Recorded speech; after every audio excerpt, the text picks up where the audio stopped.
Hello, bukan berarti sombong ya dosennya, apalagi bukan berarti sombong. Kadang itu ada mahasiswa yang saya baru nge-save itu semester berapa gitu, saya baru save nomornya.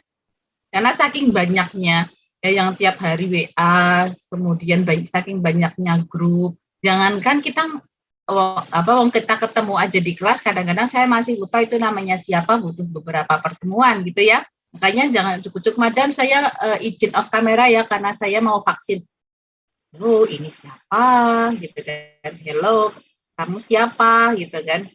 Maka dari itu untuk semuanya ya, kalau WA ya kan, perkenalkan diri dulu. Saya salut beberapa mahasiswa meskipun saya sudah save nomornya masih tetap, madam saya ini saya siapa, ikut kuliah apa, atau misalkan angkatan berapa, baru menyampaikan keperluannya apa. Paham ya? Bahkan bahasa pun juga diperhatikan. Ada yang niatnya itu sopan. Contohnya, mohon maaf, madam mengganggu istirahat madam dengan tenang. Jadi kayaknya sopan ya, jadi mau apa ya, bahasanya istirahat Anda yang tenang, atau semoga madam beristirahat dengan tenang, intinya seperti itu. Jadi kan, ini maksudnya apa gitu ya. Ada juga mahasiswa yang email saya, sudah dikasih waktu konsultasi jauh sebelum Lebaran. Oke, Lebaran ngasih selamat ya, ngasih selamat di email atau WA saya lupa ya, di email deh. Selamat Idul Fitri Madam, mohon maaf lahir batin. Nah. Oh ya Madam, tugas saya gimana ya, sudah dikoreksi apa belum? Itu Lebaran loh. Kayaknya kecil ya, kayaknya hal sepele gitu. Tapi kalau dibiasakan, hal itu menjadi sesuatu yang tidak baik ya. Merasa bahwa aku kilo yang paling dikenal, bukan, tidak melihat siapa yang kita kirimi gitu ya. Saya saja dosen ya, sama pegawai pusat misalkan, saya nggak mungkin ya, saya kan dosen gitu ya. Saya setiap kali WA selalu memperkenalkan diri, misalkan mahasiswa ada kendala. Jadi mahasiswa itu kadang-kadang, entah itu anak wali saya, enggak anak wali saya, kadang tanyanya ke saya, madam ini gimana ya madam? Madam kalau ujian itu butuh TOEFL apa enggak ya madam? Madam saya mau cuti tapi ini waktunya habis madam, gimana ya madam? Wes pokoknya Madam Novi gimana ya madam, itu pokoknya hampir setiap hari dapat pertanyaan seperti itu. Saya tanya ke tim teknis pusat universitas, itu saya selalu memperkenalkan diri meskipun saya beberapa kali WA beliau atau kirim telegram beliau. Selamat siang Pak, atau selamat siang Mas, saya Novi dari dosen sastra Prancis. Saya mohon izin bertanya terkait dengan pengajuan cuti. Saya selalu mengawali itu, karena saya yakin yang dilayani oleh pihak teknis IT itu tidak hanya saya, meskipun saya beberapa kali WA. Paham ya? Jadi ini mungkin hal yang luput saya sampaikan di pertemuan pertama, tapi karena ada beberapa WA yang masuk seperti itu, jadi saya sampaikan, harapannya bisa menjadi perhatian gitu ya. Sampaikan identitas diri kalian, perkenalkan diri. Kalau terkait kuliah ya sampaikan kuliahnya apa, karena saya sehari ini ngajar nggak cuma satu ini tok, saya ngajar bisa 3 sampai 4 kelas, ya kan? Nah kalian mau ini tuh kelas yang mana? Ya. Kemudian sampaikan keperluannya apa, perhatikan juga waktunya gitu ya. Ada mahasiswa yang nggak dibales-bales WA terus tuh ya ada gitu ya. Maka dari itu hal-hal di luar akademis itu perlu diperhatikan ya. Oke, kembali ke pembahasan kita. Kita sekarang masuk ke histoire France. Kalau hari ini saya agak meloncat jauh dari apa yang kita bahas minggu yang lalu, tapi saya sudah menyediakan satu kegiatan untuk mengisi hal-hal yang dilewati kemarin. Tapi seperti biasa, saya ingin menanyakan terlebih dahulu ya, apa yang sudah kalian pelajari, yang masih tertinggal di kepala dari apa yang kita bahas di minggu yang lalu. Yuk, relawan terlebih dahulu sebelum saya tunjuk kalian satu persatu secara random. Siapa? Semua, Madam. Ya, Alia. uh, tentang Julius Caesar mengalahkan Vercingetorix tahun 52 sebelum Masehi, lalu dipenjara di bawah tanah selama 6 bulan dan akhirnya dipenggal. Lalu juga terjadinya akulturasi antara bangsa Galoa dan Romawi jadi Galo-Roman.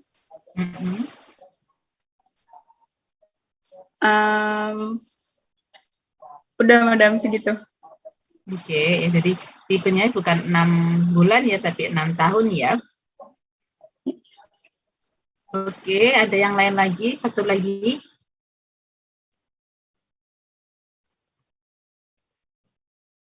Yang lainnya tidak ada yang tertinggal.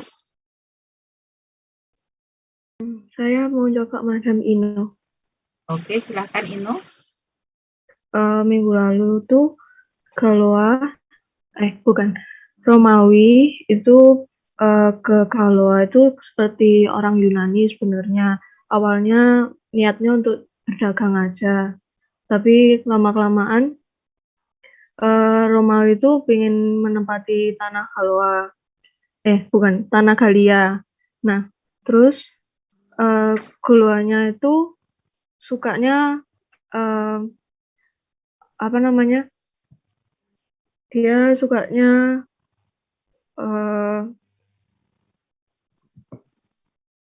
sukanya barbar ke Romawi. Nah, barbarnya itu si Galoanya sukanya membunuh bangsa Romawi, terus Romawinya nggak suka karena Galoanya sukanya menempati tanah yang sudah dijadikan bangsa Romawi itu. Terima kasih, Madam. Oke. Ada satu lagi yang menambahkan? Iya, mau, Madam. Nabila dulu ya. Iya, jadi kemarin kita mempelajari mengenai sejarah bangsa Galia, Gaul, dan Romawi. Jadi bangsa Salt ini tinggal di pemukiman yang berbenteng bernama Oppidum. Terus kemarin kita juga membahas mengenai fenomena mata uang, di mana bangsa Gaul ini memperkenalkan mata uangnya lewat perniagaan pelabuhan dan aktivitas orang Gaul yang menjadi tentara bayaran di wilayah Roma.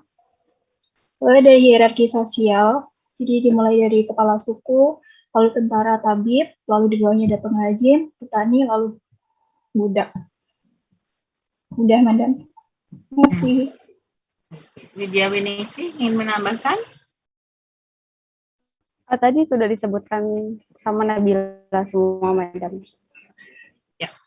Nah, di materi pertama yang lalu terkait dengan nenek moyang Prancis gitu ya.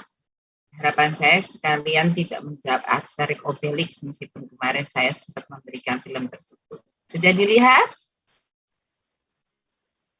Oke, ya meskipun mungkin bahasanya belum paham, nggak masalah gitu ya. Tapi di sana kalian bisa lihat gambaran-gambaran secara animasi gitu ya, belajar sejarah tapi juga menghibur ya, tidak kaku, kemudian tidak stres gitu ya.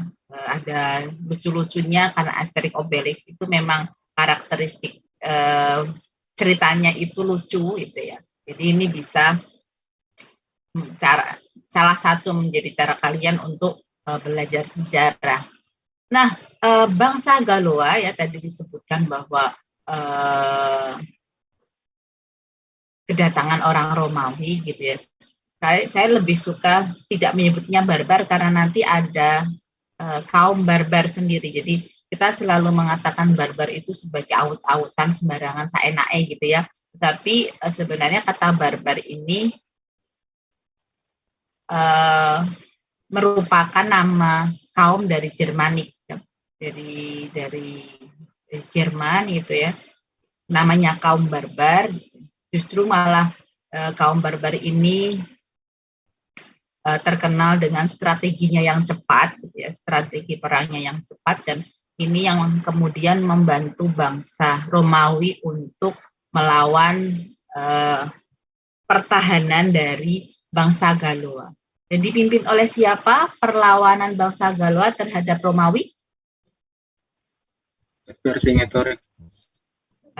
Ada Vercingetorix ya. Jadi di masa Galoa belum ada raja, belum ada dinasti ya, tapi ada pahlawan yang terkenal yaitu Vercingetorix. Kenapa waktu itu Vercingetorix bisa mengalahkan atau bisa merebut kembali wilayah-wilayah Galoa dari tangan Romawi?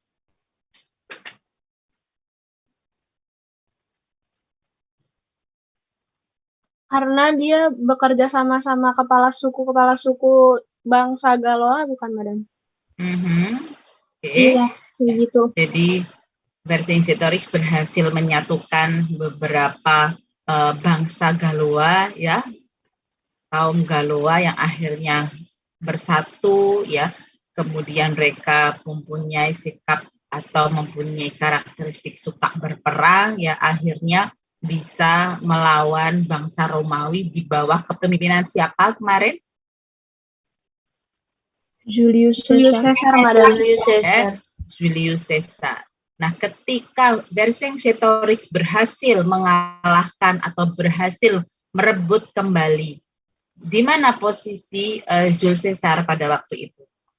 Lagi di Romawi. Sedang di Romawi, ya, sedang ditinggalkan oleh komandannya sehingga lengah gitu ya.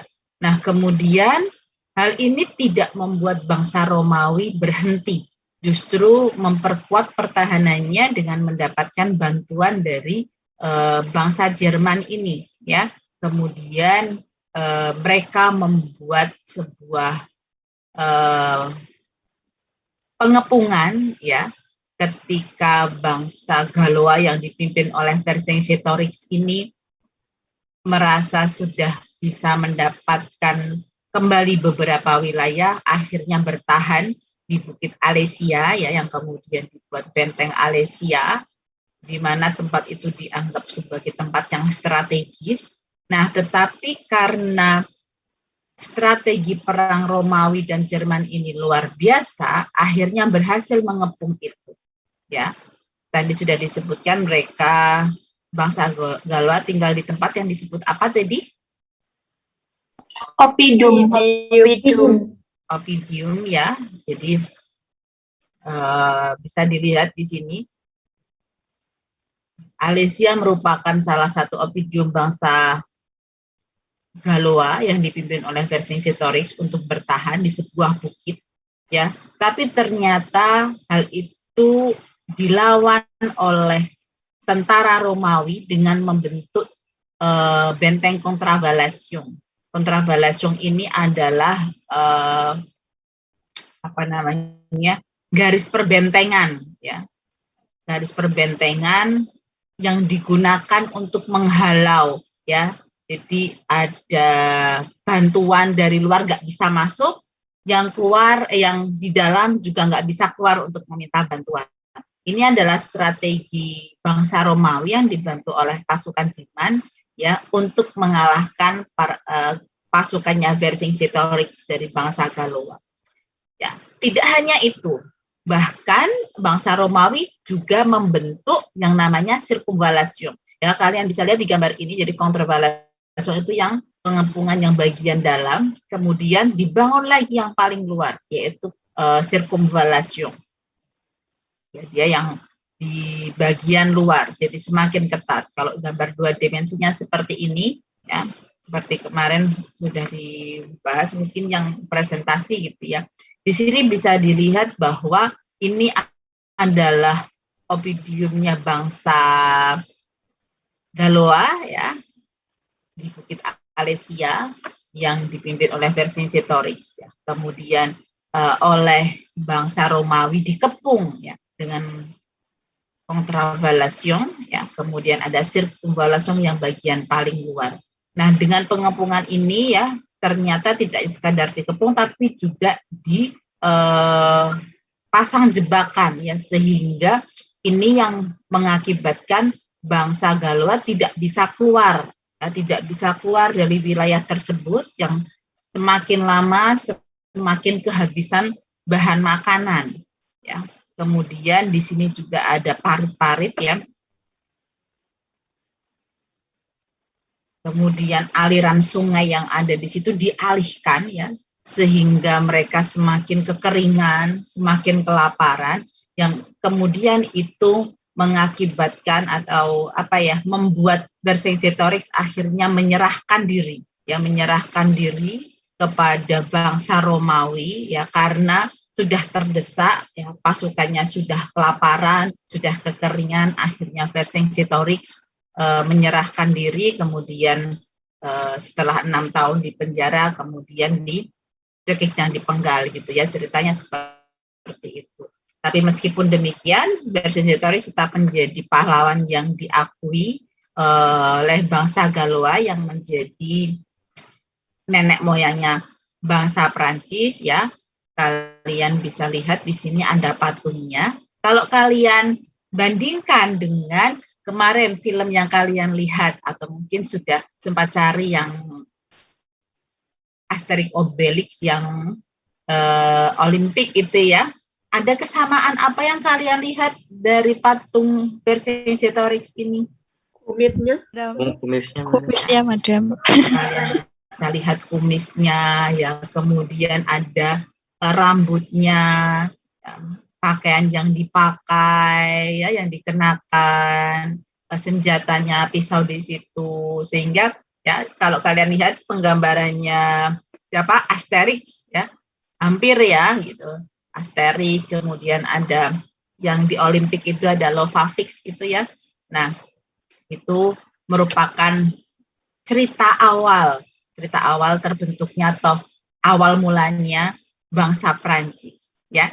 Nah, nanti kita lihat ya presentasi terlebih dahulu, saya akan lanjutkan.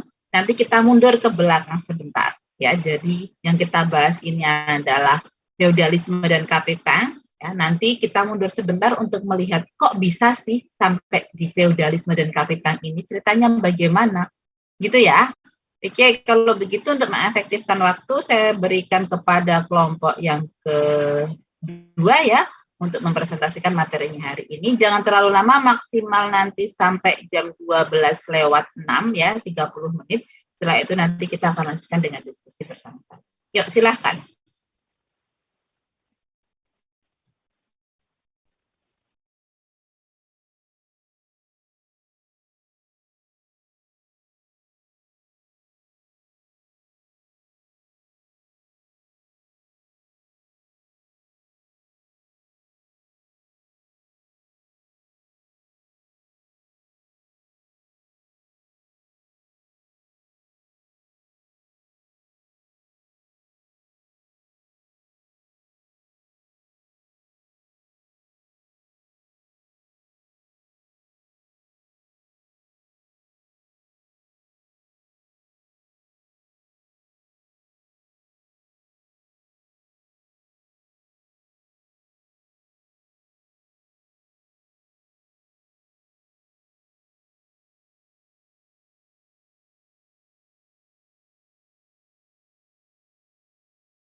Baik, bonjour Recording in madame, progress. bonjour mes amis. Siang hari ini kami dari kelompok 2 yang beranggotakan Febi Nazila, saya Risa Ariftofani, kemudian Pandu Gakoso, dan Anissa Dwi Puspitasari. Kami akan mempresentasikan dan membahas materi mengenai sejarah Prancis pada masa feodalisme dan dinasti Kapitang Valois. Selanjutnya, saya akan membahas materi pertama mengenai feodalisme dan feodalite. Apa itu feodalisme dan feodalite? Kata feodal dan feodalite berasal dari kata Latin feudum. Secara harfiah, kata feodalite mengacu kepada suatu sistem hubungan dalam lapisan sosial tertinggi yang sebenarnya adalah fief, yang diserahkan oleh seigneur kepada vassal sebagai imbalan atas layanan tertentu, terutama yang bersifat militer. Namun, feodalite juga merupakan perebutan atas kekuasaan atas masyarakat oleh para seigneur di berbagai tingkat daerah. Selanjutnya, 3 golongan atau strata sosial yang berbeda sepanjang abad pertengahan, yakni yang pertama adalah golongan les clergés atau para rohaniawan atau kaum gereja. Selanjutnya yang kedua adalah golongan les chevaliers atau para pejuang atau kaum kesatria. Dan golongan ketiga adalah les paysans atau para petani atau rakyat jelata. Selanjutnya, inilah masyarakat feodal yang akan menjadi kerangka kehidupan hampir seluruh penduduk kerajaan Prancis selama berabad-abad. Hingga akhirnya feodalite merupakan cara dari kaum feodal untuk memperoleh pendapatan untuk tetap hidup atau kebutuhan ekonomi. Selanjutnya, sekitar tahun 1030, Uskup Long Aldebeyron menyatakan bahwa pembagian tugas seperti itu atau strata sosial dalam kerangka yang diinginkan Tuhan. Ia berkata, rumah Tuhan yang kita kira satu sebenarnya ada 3. Ada orang yang berdoa, yang lain berperang, dan akhirnya yang lain bekerja. Ketiga bagian ini yang hidup bersama, tidak dapat dipisahkan karena apa yang diberikan oleh satu pihak merupakan syarat keberhasilan kegiatan bagi dua lainnya. Selanjutnya mengenai gereja feodal. Pada abad ke-10, gereja Katolik menjadi bagian dari sistem feodal. Para uskup dan kepala biara adalah seigneur dalam sistem feodal. Mereka sebagai pemilik terkemuka, lahan-lahan garapan, dan pemegang atas kastil-kastil. Selanjutnya,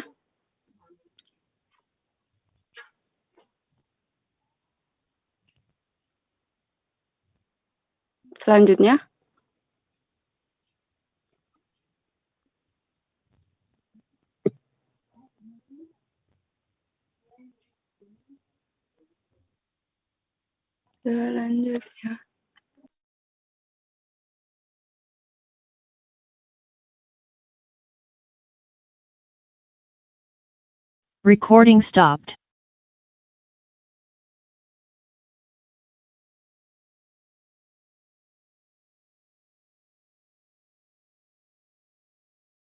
Recording in progress.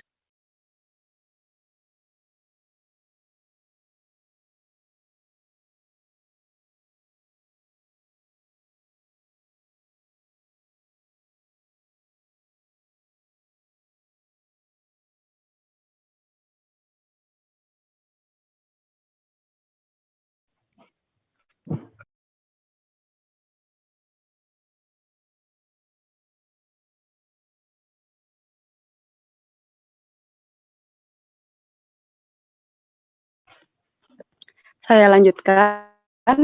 Kaum rohaniawan yang memiliki tingkatan tertinggi dan menguasai lahan-lahan atau fief berada pada kendali raja atau seigneur atau bangsawan tinggi. Pihak penguasa tersebut melakukan pengawasan terhadap pengangkatan petugas-petugas gereja di semua tingkat. Bahkan setingkat paus diangkat oleh kaisar atau raja.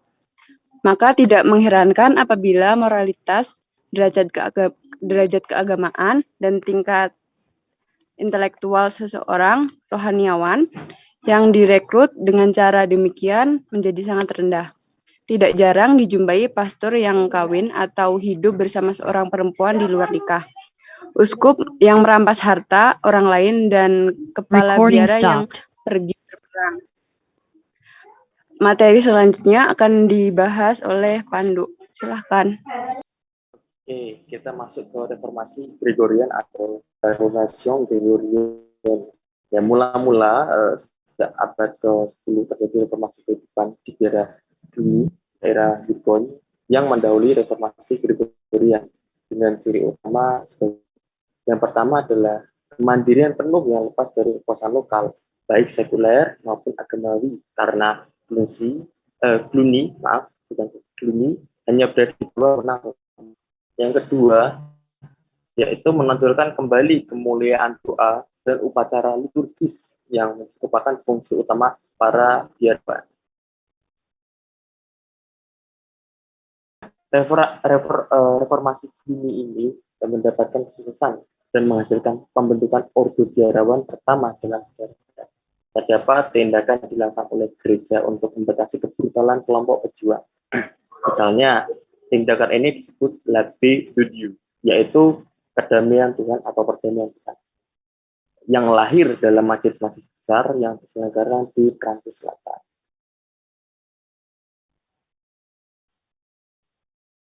Nah, la paix de Dieu, en latin pastille, est un mouvement spirituel et social au Xe siècle et XIe siècle, organisé par l'Église catholique et soutenu par le pouvoir civil.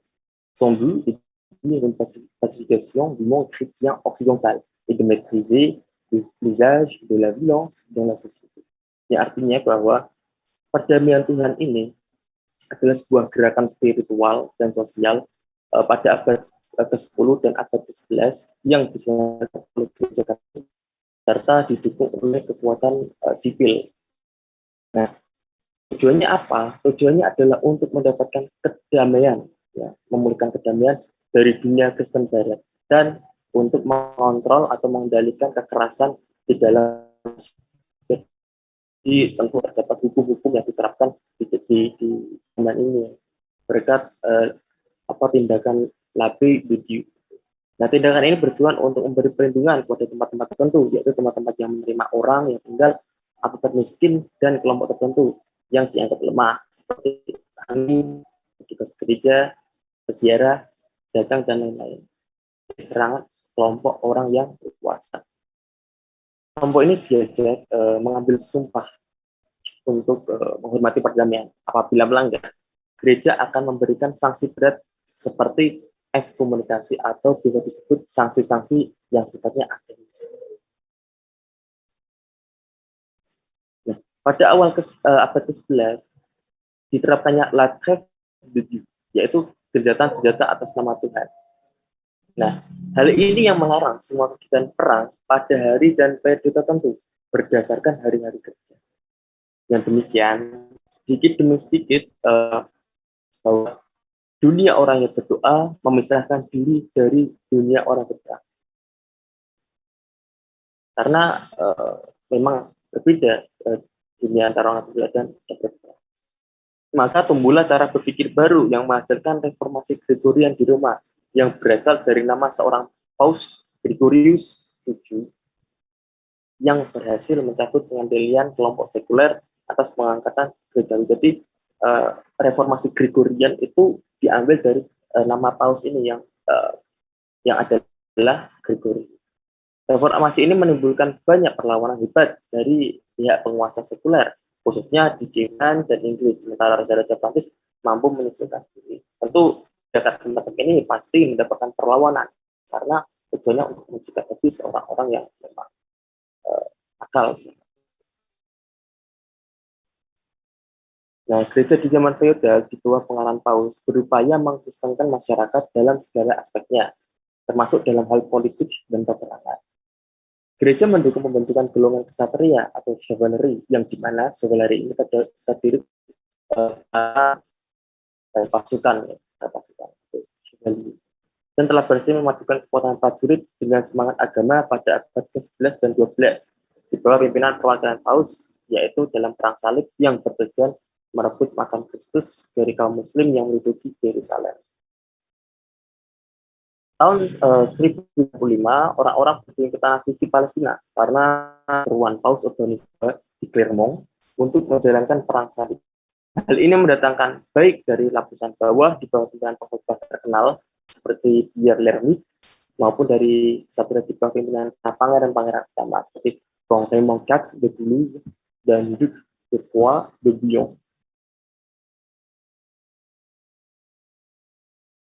Nah, akhirnya perang salib satu ini berakhir pada tahun 1999 yang dimenangkan oleh tentara salib tandai dengan pendudukan Yerusalem. Dan pada abad ke-12, Paus juga bergabung dalam gerakan itu, artinya bergabung dalam perang salib ini. Raja Louis XVI mengikuti perang salib kedua, Philip Auguste mengikuti perang salib kedua. Dan pada zaman inilah muncul ordo-ordo ksatria untuk mempertahankan tempat-tempat suci di Palestina, yaitu ordo ksatria Tempo atau Litong 1119 dan ordo Hospitalier pada tahun 1120. Akan dilanjutkan oleh teman saya. Silakan. Selanjutnya, dinasti Valois, yaitu dinasti yang menggantikan dinasti Capetian sebagai penguasa Prancis dari 1328 sampai 1589. Mereka adalah keturunan dari Charles de Valois, yaitu putra ketiga Raja Philippe III.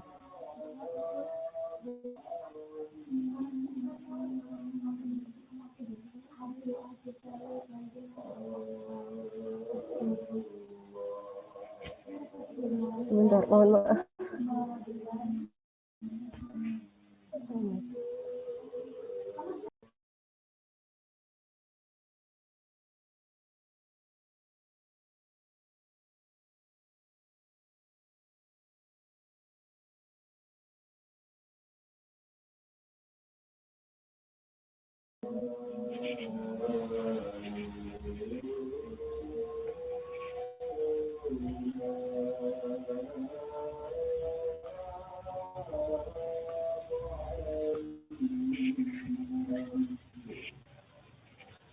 Ya, daftar raja dinasti Valois, yaitu ada Charles de Valois.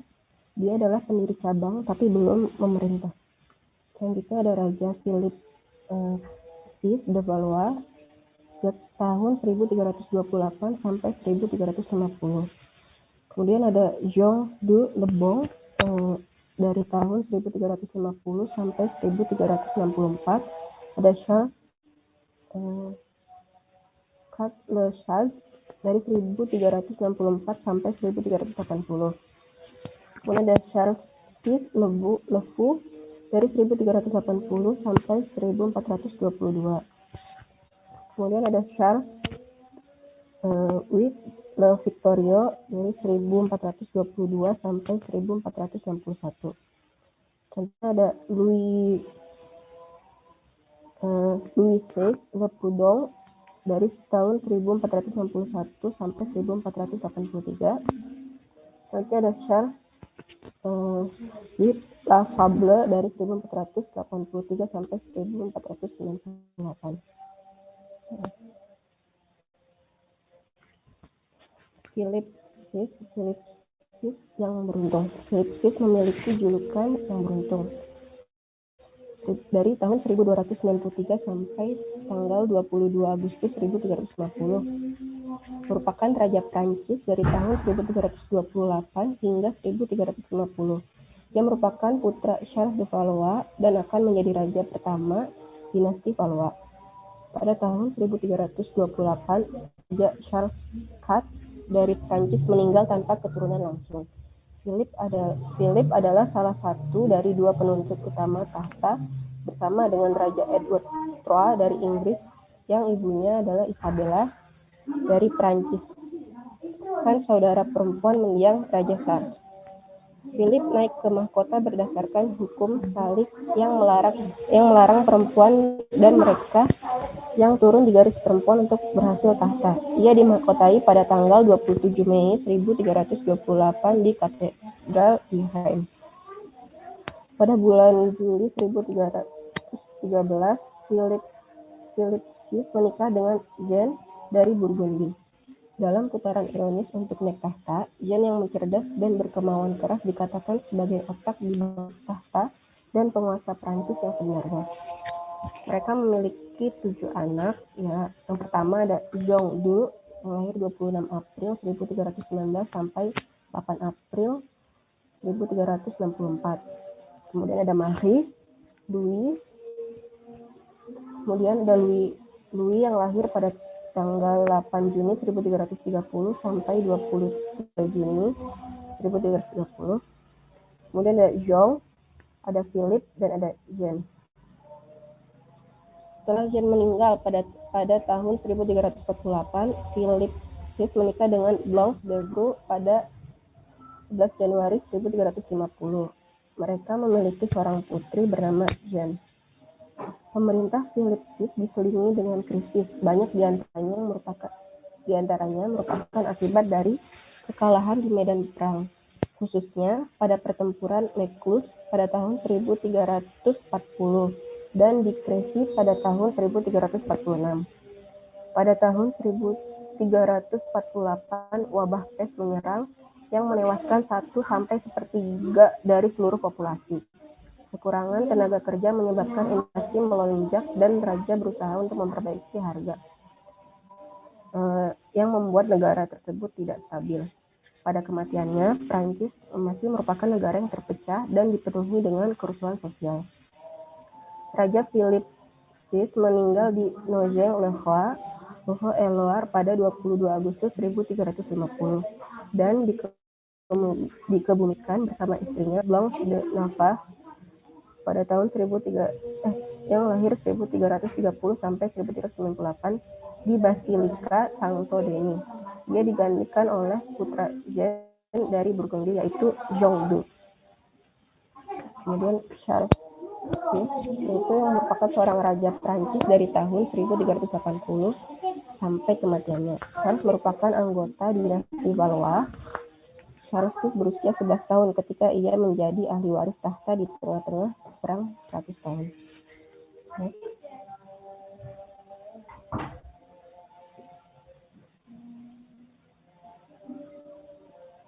Charles lahir di Paris pada 3 Desember 1368. Ia adalah putra Raja Charles V dan Jeanne de Bourbon. Pada usia 11 tahun, ia dinobatkan sebagai Raja Prancis pada 4 November 1380 di Katedral di Reims.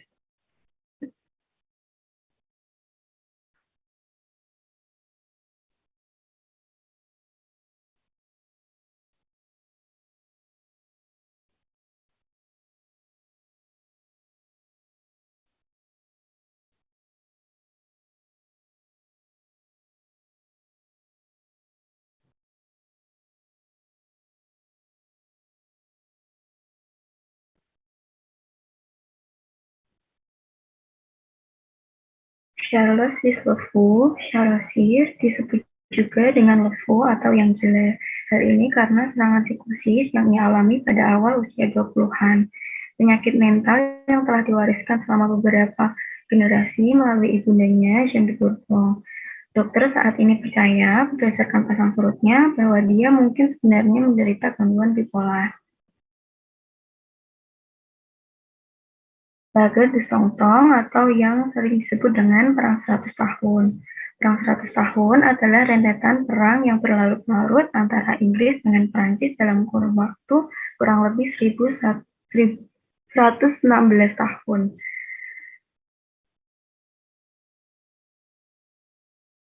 Perang tersebut adalah perang antara dinasti Valois, Perancis melawan dinasti Plantagenet dan dinasti Lancaster dari Inggris. Perang besar ini dipicu oleh naiknya Philip VI dari dinasti Valois, penerus dinasti Capetian, ke atas tahta Prancis pada tahun 1328. Peristiwa ini diawali oleh adanya masalah pelik dalam suksesi dinasti Capetian. Perubahan wilayah terjadi akibat perang ini. Dinasti Plantagenet kehilangan semua daerahnya kecuali Calaisis. Jeanne d'Arc. Jeanne d'Arc adalah seorang pahlawan Prancis wanita yang menyatukan kembali pasukan Valois di pengapungan Orleans. Jeanne d'Arc lahir pada 6 Januari 1412 dan wafat pada 31 Mei 1431. Ia adalah pahlawan negara Prancis wanita dan orang suci atau santa dalam agama Katolik. Di Prancis, ia dijuluki La Pucelle yang berarti sang dara atau sang pahlawan. Ia mengaku mendapat suatu pencerahan yang dipercayainya berasal dari Tuhan dan menggunakannya untuk membangkitkan semangat pasukan Charles VII untuk merebut kembali bekas wilayah kekuasaan mereka yang dikuasai Inggris dan Burgundy pada masa Perang 100 Tahun. Jeanne ditugaskan untuk melakukan pengapungan terhadap Orleans oleh Raja Charles VII sebagai upaya pembebasan kota tersebut. Ia menjadi terkenal karena berhasil mengakhiri pengapungan dalam tempo hanya 9 hari. Kemenangan-kemenangan lain yang diperolehnya akhirnya berhasil menghantarkan pemahkotaan Charles VII di Reims. Jeanne adalah tokoh penting dalam sejarah atau budaya Barat. Sejak zaman Napoleon hingga kini, politisi Prancis dari berbagai partai telah membangkitkan kenangan terhadapnya. Banyak penulis dan komponis, termasuk Shakespeare, Voltaire, Shelley, Verdi, Tchaikovsky, Twain, Shaw, dan Brecht telah menciptakan berbagai karya mengenai dirinya. Merci beaucoup.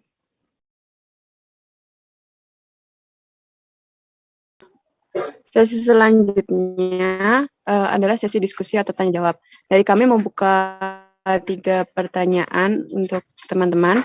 Selain itu, teman-teman juga dapat menambah atau menyanggah dari materi yang kami sampaikan. Dipersilahkan kepada teman-teman yang ingin bertanya dengan menyebutkan nama dan NIM. Saya ingin bertanya, Kak. Duluan aja, yuk. Silakan satu-satu. Nama saya Destiani Aywajara, NIM 2311421041. Mau tanya, tadi itu kan ada diterapkannya sistem latex juzuk, itu sebab atau kenapa bisa diterapkannya sistem latex juzuk atau gencatan senjata atas nama Tuhan pada awal abad 11. Terima kasih.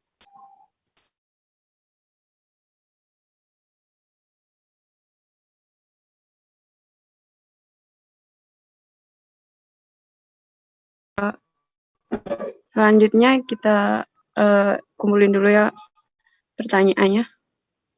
Selanjutnya. Saya ingin bertanya, Kak.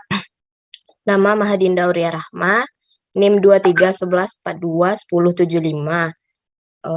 Saya ingin bertanya tentang apa saja dampak yang terjadi setelah dari perang salib tersebut. Terima kasih.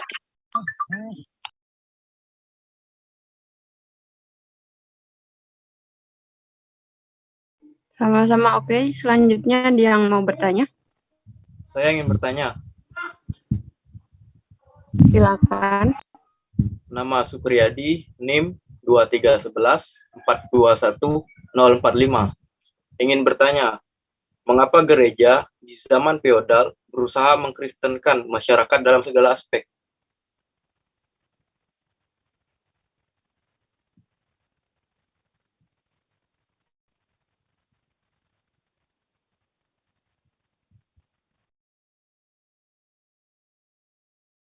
Oke, pertanyaannya kita dari kami kumpulin dulu, kita diskusiin bersama dulu jawabannya. Makasih.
Oh iya, tadi pertanyaannya siapa?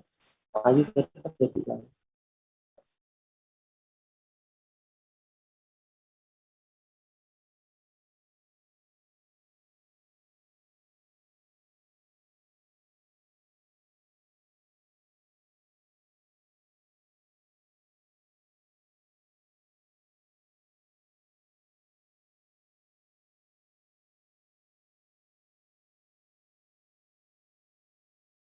Tadi pertanyaannya ini Ayu agak bilang. Oh iya, tadi kan apa ada diterapkannya Latref Jeju itu atau gencatan senjata atas nama Tuhan itu sebab diterapkannya atau kenapa diterapkannya Latref Jeju itu apa? Kenapa? Ya, jadi ini kan muncul di di bawah reformasi Gregorian yang berupaya untuk memurnikan agama, di mana di bawah lara uskup paus ya, dan tujuannya pertama untuk menekan dengan adanya Latref Jeju itu salah satu tindakannya, yang kemudian berlanjut pada Latref Jeju itu juga salah satu tujuan juga, karena pertama situasi perang memang tidak etis kalau secara logisnya, tidak etis ketika berlangsung di hari-hari agama, di mana di materi sebelumnya tadi ada kepala biara yang pergi berperang, dan itu sebenarnya tidak boleh karena strata sosial sudah dibagi dengan tiga tadi ya. Pertama para rohaniawan, kedua para satria, dan ketiga para petani atau raja. Itu jelas sebenarnya. Dan adanya kepala biara yang pergi perang itu adalah menunjukkan sifat yang tidak pada jalurnya, karena sistem pemilihan pengurus gereja waktu itu diangkat oleh bangsawan yang mana tepat dengan budaya nepotisme di situ. Jadi jelas tidak moral, dan itu adalah adanya Latref Jeju tadi untuk memberikan Latref juga untuk menghargai nilai-nilai dari agama itu sendiri, yang mana bahwa memisahkan dunia orang yang berdoa dan yang berperang.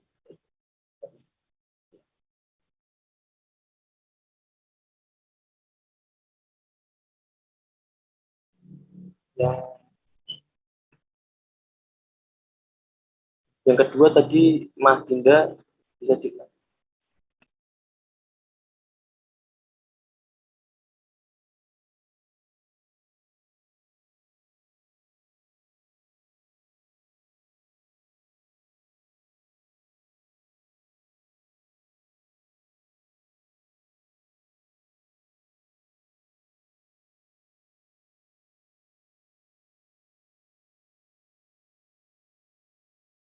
Lalu Mas Dinda bisa diulangi pertanyaannya?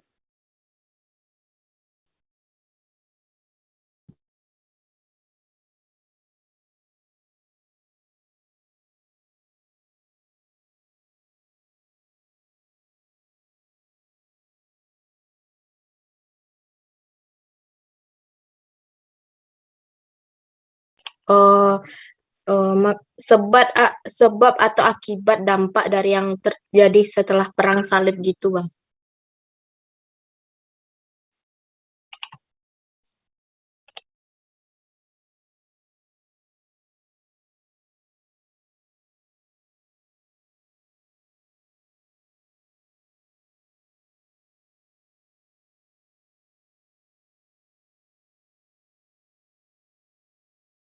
Oke, saya akan menjawab pertanyaan dari Pak Supriyati ya, mengapa gereja di Nyawa Betel berusaha mengkristenkan dalam segala aspek.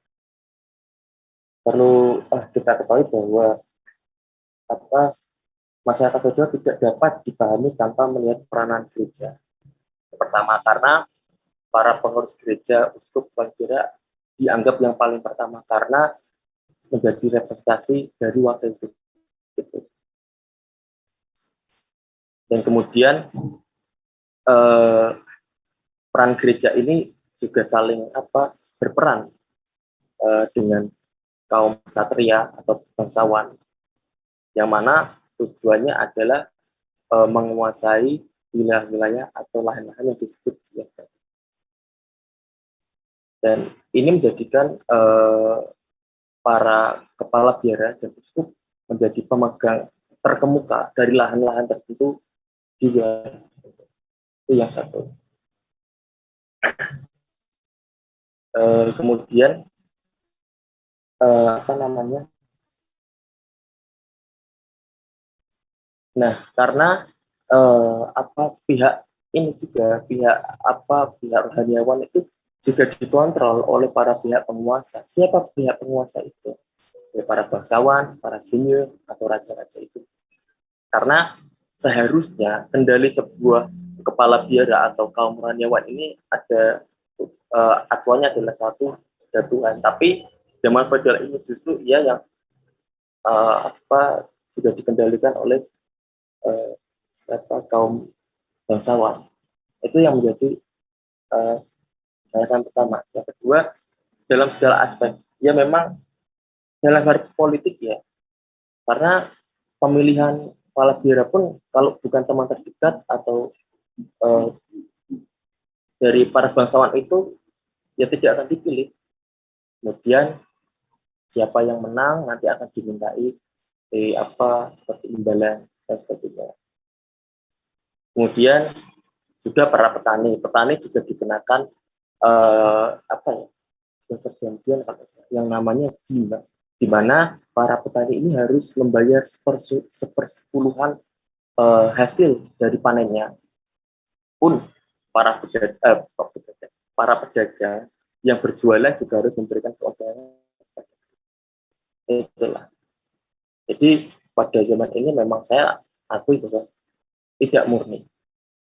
Itu karena ada pengaruh-pengaruh campur tangan dari raja, senior, dan sebagainya yang didasarkan dari alasan politis. Itu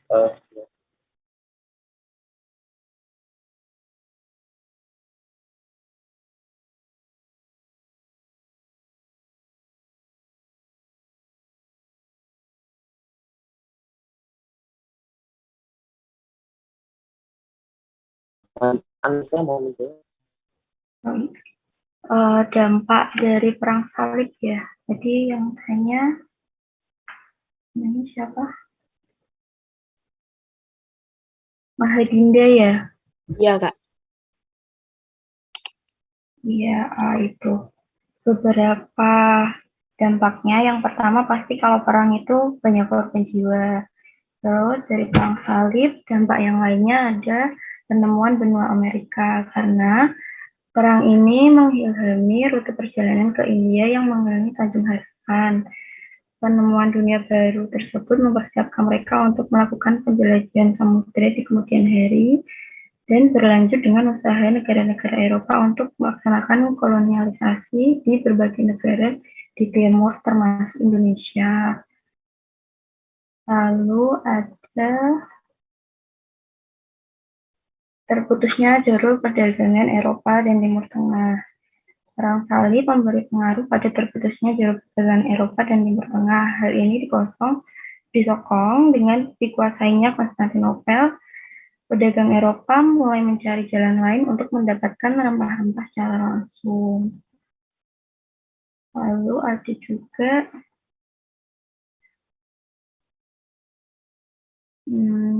hancurnya peradaban Bizantium yang telah dikuasai umat Islam sejak Perang Salib keempat hingga kekuasaan Turki Utsmani tahun 1453. Lalu bangsa-bangsa Eropa berhasil mengalihkan perkembangan ilmu pengetahuan yang sebelumnya berkembang pesat di dunia Islam yang kemudian membantu meningkatkan kualitas peradaban bangsa Eropa setelah berakhirnya Perang Salib. Lalu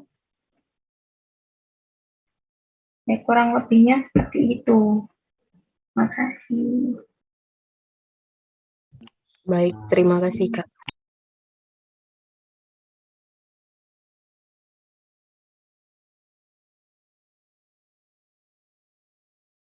Sudah, Anissa?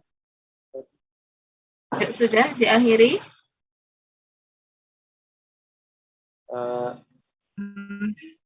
Terus tadi dampak yang paling terlihat sudah kami sampaikan. Sebenarnya yang pertama adalah hasil dari perang salib itu, yaitu pendudukan Yerusalem oleh tentara salib, dan juga munculnya para ksatria yang ingin mempertahankan tempat-tempat suci seperti Le Templier tadi dan Le Hospitalier. Terima kasih.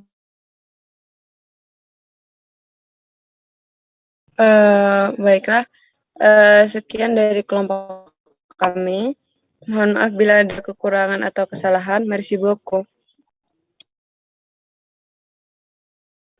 Oke, terima kasih kepada kelompok yang kedua. Kita berikan tepuk tangan terlebih dahulu untuk kelompok kedua. Oke, baik.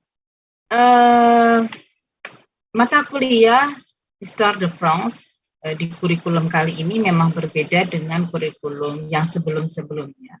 Di angkatan 2016, 17, 18, 19, karena di kurikulum 2020-2021 mata kuliah ini diringkas, mata kuliah ini dipadatkan karena ada program Merdeka Belajar. Ya, kalian tahu ya sekarang banyak sekali kegiatan-kegiatan yang ditawarkan oleh Kemendikbud, dan salah satunya Prodi juga harus menyediakan mata kuliah yang bisa diambil oleh luar Prodi. Jadi sebenarnya separuh dari materi Histoire de France nantinya juga akan ditawarkan, tapi lebih diarahkan untuk mahasiswa yang dari luar. Ya, maka dari itu sebenarnya kalau mungkin zamannya kakak-kakak kelas yang mau ulang di sini ada Histoire de France 1, ya kan, Histoire de France 2 gitu, sehingga mata kuliahnya lebih lebih sedikit di setiap pertemuannya. Tetapi kalau di semester sekarang ya yang di angkatan 2020-2021 memang sekarang dipadatkan, tetapi tidak mengurangi apa yang harus kalian dapatkan. Terkait dengan program tadi ya, program-program salah satunya harus menyediakan mata kuliah yang ditawarkan oleh prodi kita untuk mahasiswa-mahasiswa luar. Saya juga ingin berpesan kepada kalian, nantinya ketika di luar kalian mendapatkan kesempatan kesempatan untuk ikut program, karena itu dari Kemendikbud langsung, ya. Jujur dari prodi kadang-kadang kecolongan. Ya, sama seperti semester ini kami kecolongan. Kecolongannya gimana? Jadi anak sastra Prancis ya, masuk sastra Prancis, saya tanya, niatnya pengen belajar apa?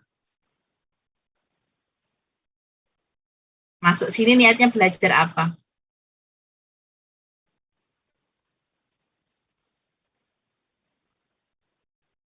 Ayo. Bahasa Prancis, Madam. Bahasa Prancis. Ya. Karena ini online ya, kita tidak bisa menjangkau kalian ya, atau program-program itu berseliweran di mana-mana. Akhirnya ada mahasiswa yang ngambil mata kuliah ya, yang bahasa Jepang, bahasa Korea, bahasa apa ya kemarin, Jerman, bisnis. Sedangkan bahasa Prancisnya itu masih di level ya masih elementer ya, masih dasar. Lalu pertanyaannya ketika sudah belajar sastra Prancis terus keluar, terus ngambilnya beda banget gitu ya, apa yang mau dicari? Apa gunanya? Paling-paling belajar bahasa Jepang 1 semester mentok-mentoknya biasanya cuma perkenalan, ya kan?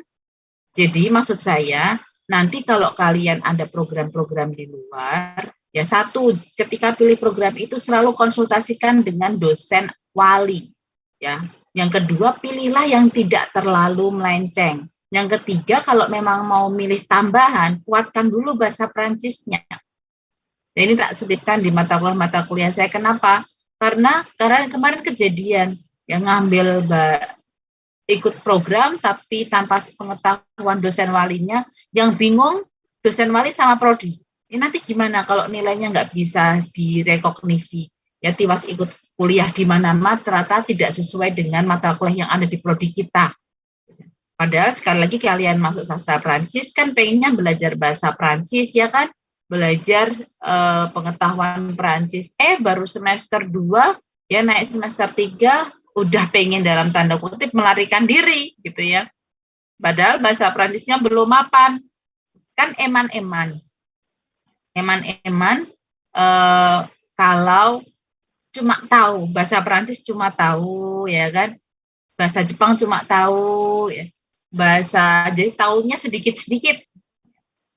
Maka dari itu saya pesankan terkait dengan hal ini ya, nanti kalian kalau ada tawaran-tawaran, Madam kan merdeka, iya merdeka. Bebas mau milih apa, tapi bukan berarti bebas sebebas-bebasnya ya. Eman-eman juga kalau kaliannya cuman saya mau nyari bisnis mau ikut arsitek mau ikut kewirausahaan saya masih oke gitu karena di kurikulum kita ada yang nyarinya tuh aneh-aneh gitu loh ya. Jadi harapannya itu juga diperhatikan. Nah, kembali ke pembahasan kita ya, maka dari itu mata kuliah ini memang terasa lebih padat gitu, tetapi saya tidak membebankannya ke kalian sendiri atau ke saya sendiri. Jadi kita nanti kerjasama gitu ya. Makanya kalau kemarin saya belum ngasih tugas sekalian ya, nanti untuk pemanasan kalau ketemu saya itu pasti akan saya kasih tugas, salah satunya ya ini tugas presentasi gitu ya. Nah, kembali lagi tadi sudah dibahas ya masa feudalisme, kemudian ada dinasti Kapitan gitu ya dengan sejarahnya dinasti Valois dan sebagainya.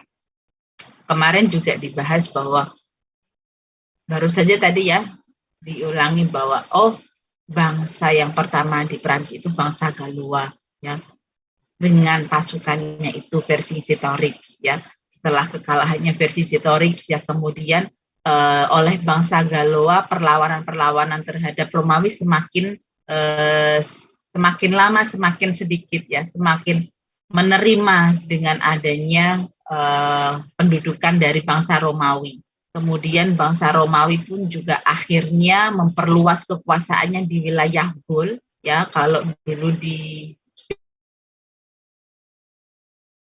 keponakannya ya, sekaligus putra angkatnya yang bernama Octavianus Augustus ya, ini nama Itali banget gitu ya, nama Roma banget itu, sehingga wilayah Gaul, hampir wilayah Gaul ini dipengaruhi dan dikuasai oleh bangsa Romawi. Ya, seperti kemarin saya sampaikan bahwa hal itu yang kemudian menjadi salah satu sebab beralkulturasinya budaya ya, kehidupan segi apapun ya, dari bangsa Galois dengan bangsa Romawi ya. Jadi selama berabad-abad bangsa Gaul di bawah kekuasaan Roma, tentu saja kehidupannya ya, pola tradisinya, sosialnya ya, tatanan masyarakatnya bercampur dengan bangsa Romawi. Hal ini juga kemudian mempengaruhi tatanan atau kehidupan religius yang ada di bangsa Galois ya. Kemarin awalnya bangsa Galois menyembah siapa? Masih ingat minggu yang lalu? Masih ingat? Tidak ada yang ingat? Ayo. Sempat saya singgung loh. Jadi kehidupan religiusnya bangsa Galois ya, karena lebih banyak didatangi oleh bangsa Yunani, yang dianut ya, yang dipuja, yang disembah pun juga dewa-dewa bangsa Yunani. Kemudian ketika Romawi ya, akhirnya juga semakin banyak yang mengikuti jejak untuk menyembah dewa-dewa bangsa Romawi, dan kemudian sampai akhirnya ada pengaruh agama Nasrani juga, salah satunya Katolik ya. Ini yang kemudian nanti menjadi menjadi tanda ya, menjadi tanda munculnya pengaruh Romawi ya terhadap agama Katolik yang dominan di wilayah Prancis sampai saat ini. Ya, jadi setelah Vercingetorix kalah, kemudian dipengaruhi banyak sekali oleh Romawi, Bahkan Romawi juga kemudian mengangkat pasukan-pasukan Gaul ya, orang-orang Gaul untuk menjadi pasukan legionernya, ya kan, untuk menjadikan mereka sebagai pasukan perangnya. Ya, meskipun demikian ya, seiring dengan berjalannya waktu, bangsa Romawi juga mengambil pasukan dari kaum barbar. Ya, kaum barbar ini kaum dari Jerman, ya, makanya saya tidak menyatakan barbar itu dengan istilah apa ya, yang out-out, yang pokoknya sembarangan gitu, enggak, karena ini merupakan nama salah satu kaum gitu ya, yang terkenal dengan strategi invasinya yang sangat cepat ya. Kemudian pasukan barbar atau kaum barbar ini yang kemudian mengambil banyak tempat orang-orang Gaul ya, orang-orang Galoa, yang menggantikan bangsa Galoa ini sebagai legionernya bangsa Romawi. Nah, ternyata kaum barbar ini juga memiliki suku-suku di bawahnya, ya. Jadi ada kaum barbar yang kemudian menggantikan orang-orang Galoa sebagai legioner atau pasukannya Romawi, ya. Kemudian ternyata di dalam kaum barbar mereka punya suku. Suku salah satunya itu adalah suku Frank. Inilah yang kemudian nanti akan menjadi tonggak atau awal munculnya kata Franc ya, France ya. Kemudian dikenal dengan bahasa Indonesia Prancis gitu ya. Dari suku Franc itu merupakan salah satu suku yang berada di bawah kaum barbar dari Jerman, dari Germania. Nah, kemudian dari suku Frank ini yang menempati wilayah itu dibagi menjadi dua. Ya, yang pertama adalah suku Frank Renong atau Renglong. Ya, ini dekat Sungai Rhine. Kemarin sempat ya kita bahas di kelas etude interkulturel ya. Salah satu sungai yang terbesar ya di Prancis adalah Sungai Rhine, yang ini juga mengalir sampai di Jerman ya. Nah, suku Frank Renong atau Renglong ini mereka menduduki daerah Jerman bagian selatan ya. Jadi mereka lebih banyak menduduki daerah situ. Sedangkan suku Frank yang satunya, yaitu ada Frank Saliang ya, mereka lebih banyak menduduki daerah Belgia dan juga Prancis Utara. Nah, itulah kemudian yang menjadikan bangsa atau suku Frank Saliang ini yang lebih banyak menduduki wilayah Prancis. Dari suku Frank Saliang inilah kemudian muncul dinasti-dinasti yang ada di Prancis. Ya, itulah kenapa namanya nanti jadi Franc, ya, jadi François, ya kan, ada mata uangnya franc, kemudian nama wilayahnya jadi French kalau bahasa Inggris ya, jadi France kalau bahasa Prancis ya. Karena sejarahnya begitu. Bisa dipahami ya. Jadi dari kaum Galoa ya, kemudian kok bisa jadi Franc gimana? Itu tadi ada cerita ya, dari Galoa kemudian beralkulturasi dengan Romawi, kemudian kedatangan bangsa barbar yang menginvasi wilayah Gaul ya, yang menggantikan orang-orang Galoa. Tentu saja di dalamnya juga ada akulturasi antara orang Galoa dengan orang barbar dengan orang Romawi ya. Kemudian sudah tidak asli lagi orang Galoa, ya kan? Orang Galoa saja kemarin juga mereka ada yang Galo-Celtic ya, ada juga yang Galo-Romang. Ya, ada yang benar-benar awal ya, ada yang sudah beralkulturasi dengan orang Romawi. Nah, kemudian dari kaum barbar ini mereka terbagi menjadi suku-suku. Nah, suku yang menempati wilayah Prancis itu namanya suku Franc. Ya, ada lebih spesifiknya namanya Frank Saliang. Nah, kemudian Frank Saliang inilah yang kemudian melebarkan sayapnya, kekuasaannya ya untuk membentuk dinasti-dinasti yang ada di Perancis. Ya, kalau hari ini kita membahas dinasti Kapiten, ya, dinasti Kapiten, ternyata ada dinasti-dinasti sebelumnya. Salah satunya yang pertama itu ada yang namanya dinasti Merovingian, ya. Bentar.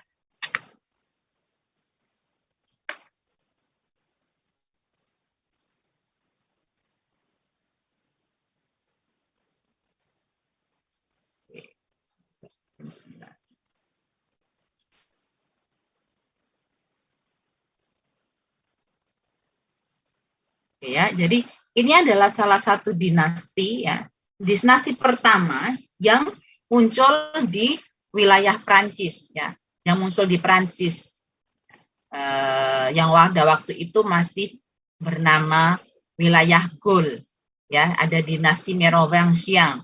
Pendirinya adalah Clovis I ya, makanya Clovis I ini juga dianggap ya sebagai raja pertama ya, raja pertama yang ada di Prancis gitu ya, meskipun pada waktu itu namanya belum France, belum Prancis, belum France ya.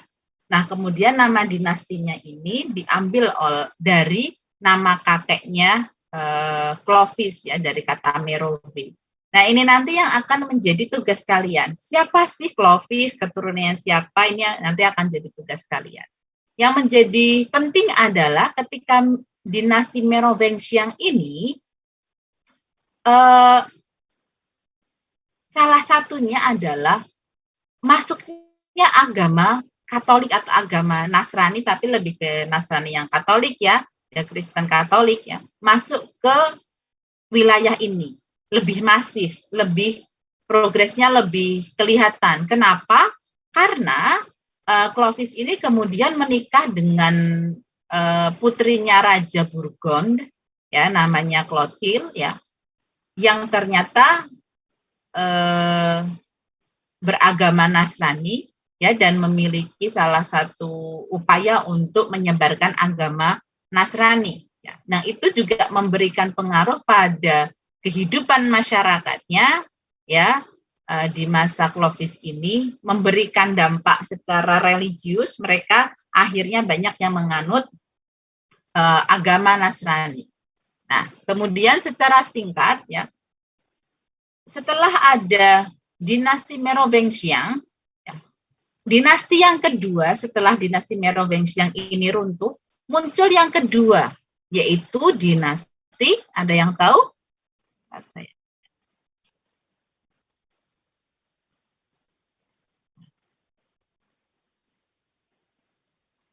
Nah, ini adalah dinasti yang kedua, ya, betul, dinasti Carolingian, ya. Jadi ini adalah dinasti yang kedua, tentu saja dengan proses yang panjang, berabad-abad, kemudian ada raja-raja yang silih berganti dan keturunan-keturunannya, ya. Itu yang akan menjadi tugas kalian nanti. Ini merupakan dinasti yang kedua. Ternyata di dalam perjalanan dinasti ini, ya, di dinasti Carolingian inilah pertama kali sistem feodalisme ini muncul. Kenapa? Karena sebagian besar kepemimpinan di masa dinasti Carolingian ini lebih banyak dilakukan oleh para wali kerajaan, ya, para aristokrat. Jadi bukan oleh rajanya. Jadi raja hanya memegang sebagai pemimpin, tapi tidak melakukan peran yang banyak gitu ya. Makanya beberapa ada yang menyebutkan bahwa di generasi Carolingian ini raja-rajanya disebut raja-raja yang malas gitu ya. Nanti kalian bisa baca materinya berdasarkan tugas yang diberikan ya. Jadi saya memberikan gambaran umum di sini. Kemudian dari dinasti Carolingian ini muncul, kalau tadi ada Clovis I, nanti di dinasti Carolingian kalian akan menemui Charlemagne ya, yang mungkin sempat kalian baca juga di interkulturel ya. Kemarin juga sempat mungkin sedikit dibahas oleh bukan di kelas ini, di kelas yang satunya ya. Jadi akan muncul Charlemagne. Charlemagne ini yang menjadi salah satu tokoh terkenal juga gitu ya ketika kita berbicara tentang Prancis ya, sejarah Prancis. Kenapa? Karena kenapa feodalisme muncul di sini? Ya tadi salah satunya karena raja-raja itu tidak melakukan tugasnya sebagai pemimpin pemerintahan dan pemimpin negara secara langsung, mereka menggunakan wali atau menggunakan tangan kanan gitu ya, para aristokrat itu. Nah, karena agar para aristokrat itu mau melakukan tugasnya raja, mereka memberikan tanah. Mereka memberikan imbalan tanah kepada para aristokrat agar menjalankan tugas-tugas rajanya. Nah, maka dari itu sejarah feodalisme sebenarnya muncul di sini. Meskipun nanti akan lebih masif dan kentara lagi di dinasti yang berikutnya. Itulah kenapa yang menjadikan dinasti Carolingian ini juga semakin turun pamornya, semakin turun pengaruhnya karena tidak langsung dipimpin oleh rajanya, ya. Jadi dipimpin oleh para aristokrat itu, dijalankan, kemudian mudah dimasuki oleh musuh-musuh ya, karena pada waktu itu juga masih gencar untuk saling berebut wilayah, ya, berperang, ibaratnya bukan menjajah sih ya, jadi untuk mendapatkan wilayah baru gitu. Akhirnya dinasti ini kemudian runtuh ya, digantikan dengan dinasti yang berikutnya yaitu dinasti Capitan ya, dinasti Capitan yang masih menganut feodalisme di dalamnya ya. Perlu diketahui juga ya, tadi sudah disampaikan bahwa di dalam feodalisme ini sebuah tatanan hidup ya. Jadi tatanan hidup yang muncul di masa dinasti Capitan, di mana tatanan masyarakat terutama di ranah ekonomi itu dibagi menjadi 3 kelas ya. Jadi tingkat atas, tengah, dan bawah gitu ya. Kalau tingkat atas itu tadi ada clergy atau orang-orang gereja gitu ya. Kenapa dia paling atas? Karena mereka dianggap sebagai wakil Tuhan ya. Mereka kan sudah mulai menganut agama Nasrani ya, yang dibawa dari tadi dinasti Merovingian ya. Mereka menganggap bahwa apa yang dikatakan, apa yang yang disampaikan oleh para pendeta itu merupakan sesuatu yang didapatkan dari Tuhan. Makanya dia dianggap sebagai orang yang paling atas seteratanya. Meskipun tentu saja yang berada di gereja ini juga tidak lepas dari campur tangan para senior atau campur tangan para aristokrat bangsawan yang ada di atasnya. Ya, karena para pendeta, biarawan, biarawati ini yang lebih dekat dengan masyarakat. Oke. Ya.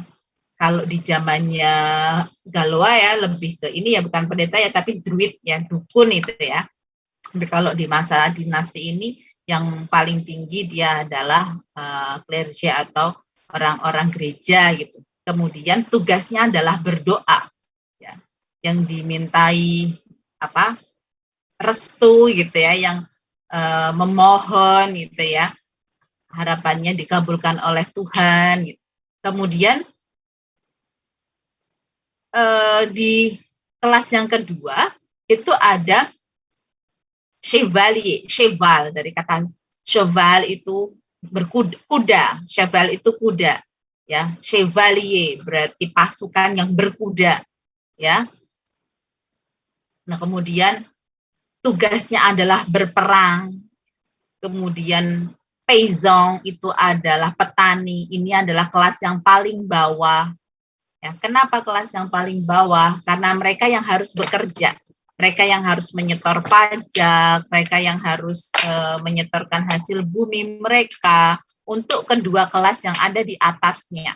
Itulah kenapa masing-masing kelas akhirnya semacam berebut untuk memperluas wilayah, arti dengan menguasai kaum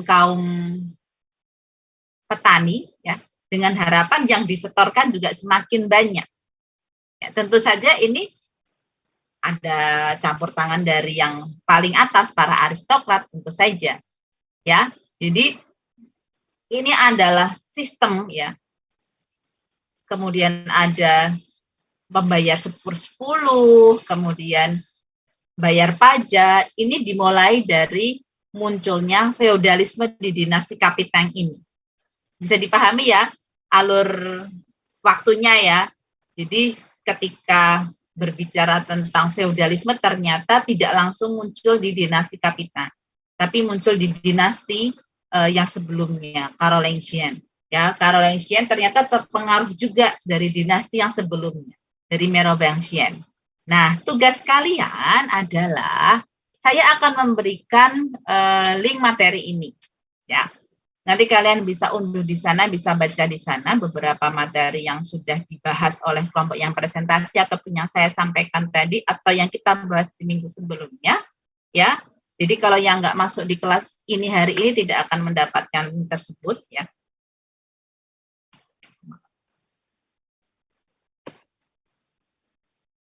Oke, nah nanti kalian dari materi yang ada di situ, kalian buatlah tabel historis ya, tabel sejarah. Isinya bagaimana? Sebentar saya share screen whiteboard saya.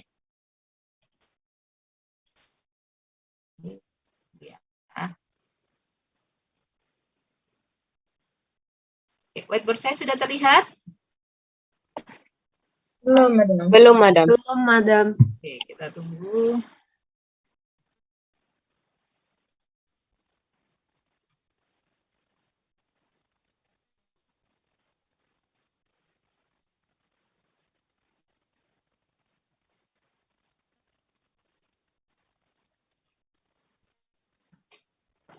Sudah terlihat whiteboard saya?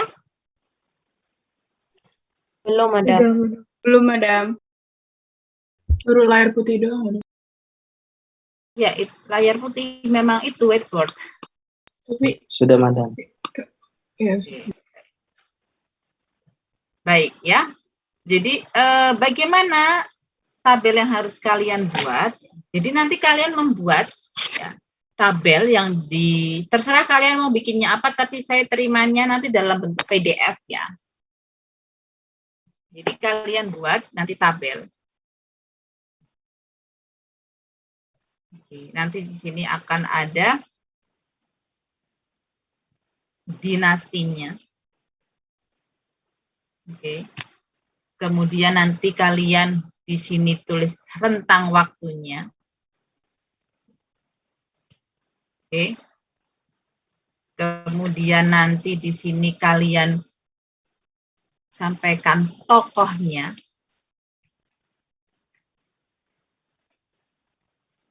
Dibagi di sini ada rajanya.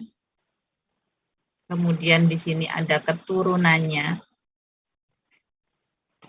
Nah, perhatikan di sini. Ketika kalian membahas menyebutkan keturunannya, misalkan di sini dinasti 1, gitu kan? Kemudian waktunya sekian, rajanya Clovis misalkan 1. Nah, di sini keturunannya misalkan ada 1, 2, 3. Ini dari istri yang pertama, misalkan. Kemudian 1, 2, 3 dari istri yang kedua. Ya, diberikan keterangan seperti itu, ya. Karena ada beberapa raja-raja yang istrinya lebih dari 1, ya, sehingga itu juga nanti yang akan menjadi dinamika kekuasaan, saling merebut dan saling saling merebut, saling memiliki, nanti dari situ. Bisa dipahami sampai di sini? Bisa, Madam. Bisa, Madam. Jadi nanti di bagian sini ya kalian ringkas, ya, kalian ringkas dinastinya, kemudian waktunya, ya, kemudian tokoh-tokoh yang ada di dalamnya, tentu saja ada Clovis, ya, kemudian keturunannya. Ya, setelah itu misalkan keturunannya kok di sini jadi raja, berarti dia ditarik ke sini. Paham? Jadi namanya bisa jadi di keturunan ya. Kemudian kalau dia dari keturunannya diangkat menjadi raja, berarti dia ditarik ke sini, ke tabel sini. Paham ya? Nah, kemudian yang di kolom terakhir, ini adalah kejadian penting. Kejadian penting itu apa saja? Misalkan bisa perang, oke. Kemudian mungkin bisa runtuhnya kapan atau kenapa, ya, atau istilah yang muncul, ya, seperti tadi dikenal sebagai raja yang pemalas misalkan, istilah yang muncul. Kemudian ada masa misalkan, oh muncul feodalisme, ya, kemudian ada sistem kepercayaan paganisme muncul pada masa pemerintahan itu. Silakan ditulis di bagian kejadian penting sini. Masing-masing nanti berbeda, ya. Mungkin kalian oh yang penting bagian ini, bagian feodal, oh saya yang lebih penting yang perang gitu. Silakan masing-masing. Ini tugasnya tugas individu. Paham? Paham, Madam. Nah, materinya bisa didapatkan di mana? Kalian materinya bisa didapatkan di sini. Bentar, saya stop dulu ya.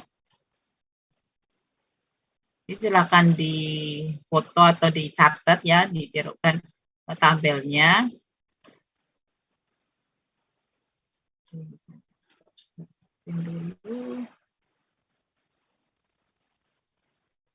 Nah,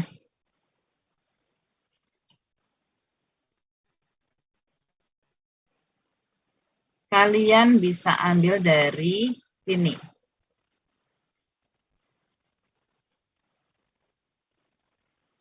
Kalau yang ulang-ulang lah, sudah dapat pasti ya, sudah punya ini, tapi dianggap sama semuanya. Oh, sorry. Nah, kalian bisa ambil dari link di sini. Ya, jadi kalau yang hari ini nggak masuk, nggak dapat link ini. Jangan di-share di grup, ya, biar ketahuan yang nggak masuk, ya kan.